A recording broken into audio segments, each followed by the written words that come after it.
Bonjour les béliers, nous voici pour les énergies de cette deuxième quinzaine de juin. J'ai tiré pour vous et pour nous, puisque je suis bélier aussi, le soleil qui nous donne comme conseil... ah mince, je me suis trompée de page. Qui nous dit « Saisissez l'instant avec une confiance ardente ». Donc ça c'est le conseil que je prends bras ouverts.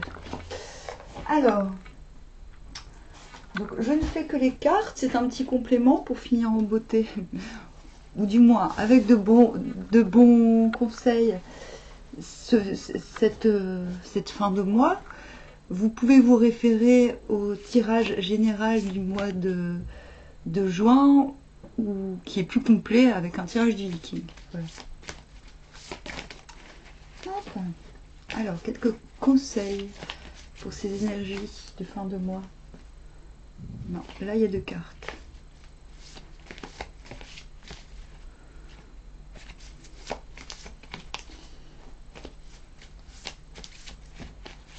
Ah, le pape. Bon, j'ai les mains toutes sales, hein. Je viens faire des vidéos voilà, je jardine en ce moment.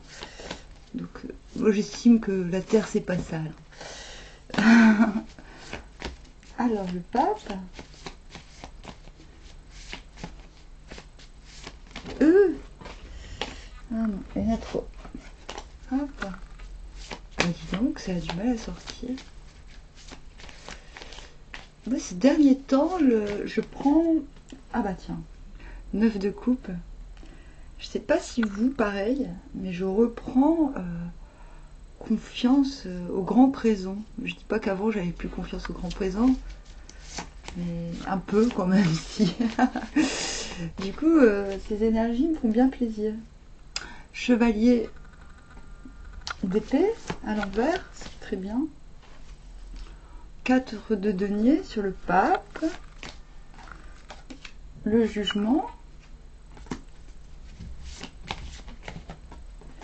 La tempérance. Et bah dis donc, nous avons 3 arcanes majeurs sur 6. C'est pas mal du tout.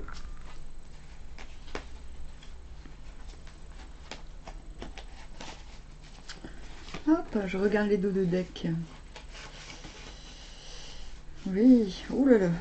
Oulala. Bon. Va falloir laisser les tensions qui ne vous concernent pas directement.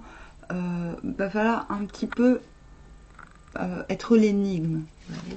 En dos de deck, nous avons quand même la roue de la fortune. Il va falloir laisser les antagonismes violents, les oppositions violentes qui ne vous sont pas internes. Il va falloir les laisser se déchiqueter entre eux, si vous voulez. Il va falloir garder son flegme. Il va falloir beaucoup, mais pas tant. Et ne pas se montrer arrogant, parce que ce qui vient après est plutôt pas mal.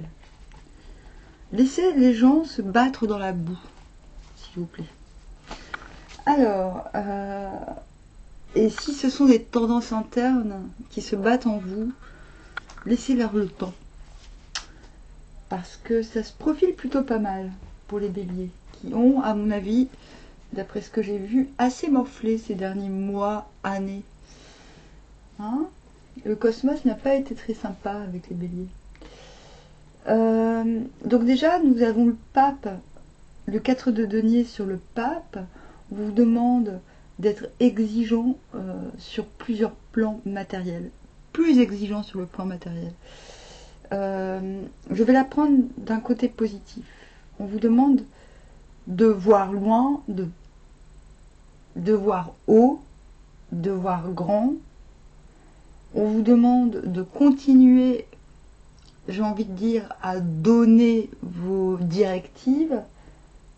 Hein, on voit le pape, hein, il donne des directives, il donne des clés. Il donne des clés. Et il dit, soit tu apprends, soit tu pries. Soit tu apprends, soit tu pries. Mais il est masqué. Voilà. Le problème, c'est qu'il est masqué. Je dis le problème parce que j'aime pas trop les masques.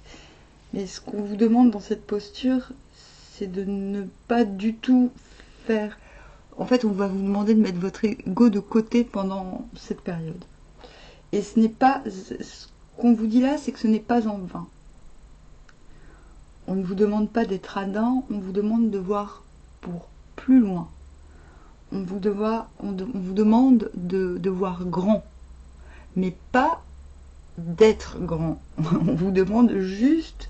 Vous savez, le pape, même si on l'associe à la luxure, c'est avant tout celui qu'on écoute. Donc on va enlever le côté luxure de la signification, mais le voir comme un instrument. Donc c'est quelqu'un qui sait se faire entendre, c'est quelqu'un qu'on écoute, et c'est quelqu'un qui dirige. Mais qui dirige d'un point de vue spirituel et aussi matériel. Pourquoi et aussi matériel? Parce que des gens lui obéissent, ce qui aura un impact sur la matière. Et on oublie de parler du pape en tant qu'agissant dans la matière. Voilà. Il est quand même à la tête d'une organisation. Et c'est ce qu'on vous demande, notamment par rapport au matériel et au financier. On vous demande de voir loin, de voir large, de voir grand, mais de rester modeste. Voilà ce qu'on vous demande. Cela va vous provoquer la modestie. Bon, je ne dis pas que vous n'êtes pas habituellement modeste, Bélier, mais je nous connais. Nous n'avons pas honte de sortir de nos gonds et en fait, nous n'avons pas honte de nous taper la honte, osons dire. On vous dit que le 9 de coupe, c'est quand même le fait de pouvoir s'alléger, le fait de pouvoir se reposer sur ses lauriers, mais pas de façon lourde, je m'affale sur mes lauriers, non. Je peux me distraire, je peux ne pas me soucier, je peux me détacher. Et ça, c'est le bon côté. Enfin, ça, c'est rare. Enfin, bon, moi j'ai connu ça dans ma vie pendant de longues périodes. J'avais pas forcément d'argent, mais atteindre le 9 de coupe, atteindre finalement cette faculté de saisir le grand présent avec contentement et sans souci, c'est un petit peu ce qui vous est promis pendant cette période. Donc, ce que cela va vous apporter, bon, on voit que vous attendez, vous allez vous détacher peut-être du regard, du jugement d'autrui, peut-être que ces derniers temps, vous avez trop compté sur autrui, ou peut-être allez-vous avoir des signes que vous pouvez vous détacher d'une situation pour vous sentir plus libre. Vous n'êtes pas le seul signe à avoir cette disposition. En tout cas, ce qui est certain, c'est qu'à la fin du mois, vous partirez, vous mettrez tous vos, comment dire, vos efforts et votre cœur à reconquérir une liberté plutôt qu'un asservissement à votre propre image, finalement. On vous voit vous débarrasser. Je vois le jugement sur le 9 de coupe de manière très optimiste. Je pense que vous allez réussir à surpasser le jugement. Le jugement, ce que l'on peut penser de vos choix, de vos décisions, vous allez réussir à faire sans. Vous voyez ?